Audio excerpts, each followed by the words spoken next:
In this video, I'll be talking about self-confidence and how to create it before a job interview. So in this series, we're talking about self-confidence, specifically in interviews. And in this video, I'll be talking about when you get to create self-confidence, you get the results that you want. So the secret that all self-confident people have, and that's the thing I'm going to explain to you today, is you have to actually have self-confidence before you get the success, not afterwards. And that's the mistake that most people make. They think, well, I'll be confident after I do it or after I get it. But you have to be confident actually before you walk in. If you're trying to get confident from your talent, if you're trying to gain self-confidence from your ability, you're doing it #backwards. You have to believe in your capability to develop your capacity. So you have to develop the talent and then you can rely on external evidence. But you haven't created it yet, so you have to have the self-confidence to create the external evidence in the first place. It looks like this. Number 1, you take action. Number 2, you might fail. Number 3, you learn. So when you take action, you either get the result you want or you don't. So you either get the job or you don't. But you always learn what worked and what didn't. So take actions, fail or not, and then learn. You don't have to fail.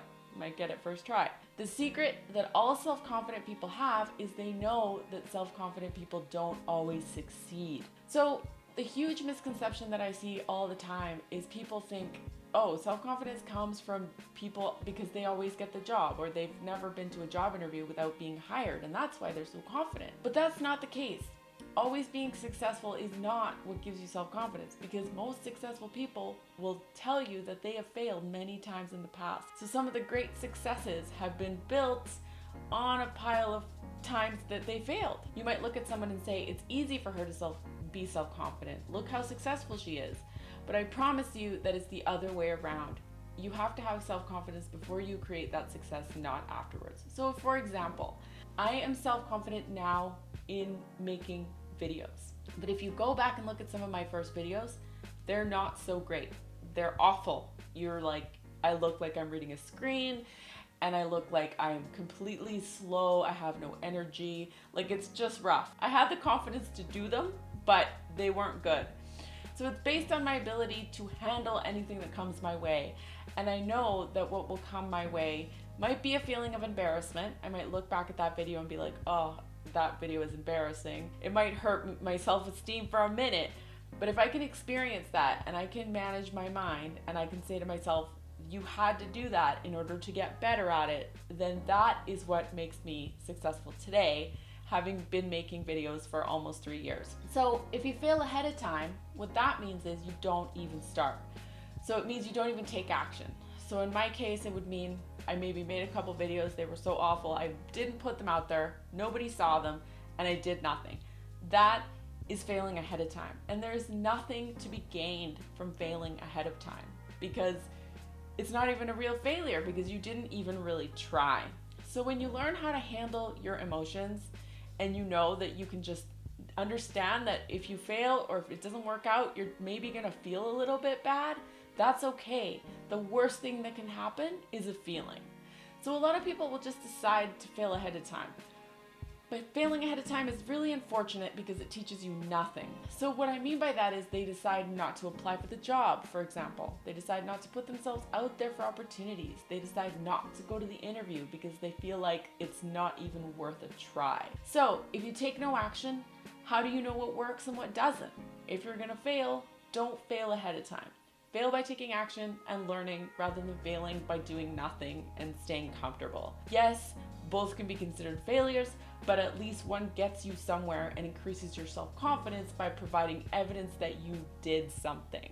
You're gonna feel a lot more accomplished after you went to an interview and failed rather than if you didn't go at all. So here is a thought that will help you.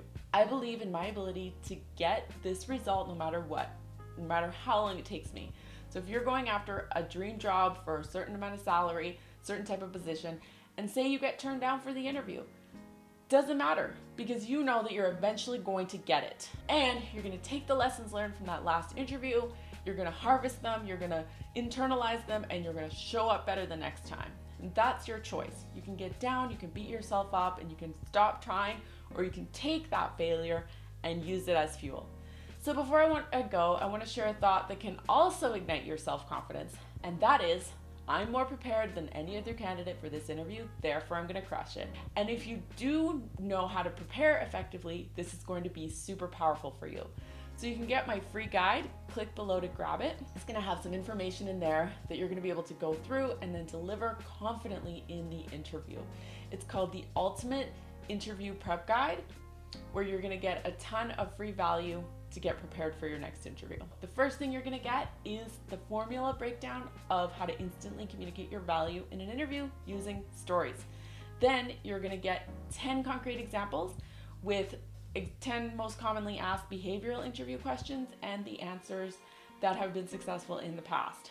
Then you're going to get fill-in-the-blank templates so you can start writing them in. Lots of people print this out and start practicing right there. Also, it's all in a nice workbook so you can prepare for your interview, and also 25 questions. So a lot of the people that I work with have some trouble coming up with those stories essentially. Like, even though they see the examples, they still have some trouble. So I've given you 25 questions to get you thinking about your past experiences so that you can bring really confident, really quality information into that interview with you and deliver it well. Thank you so much for watching.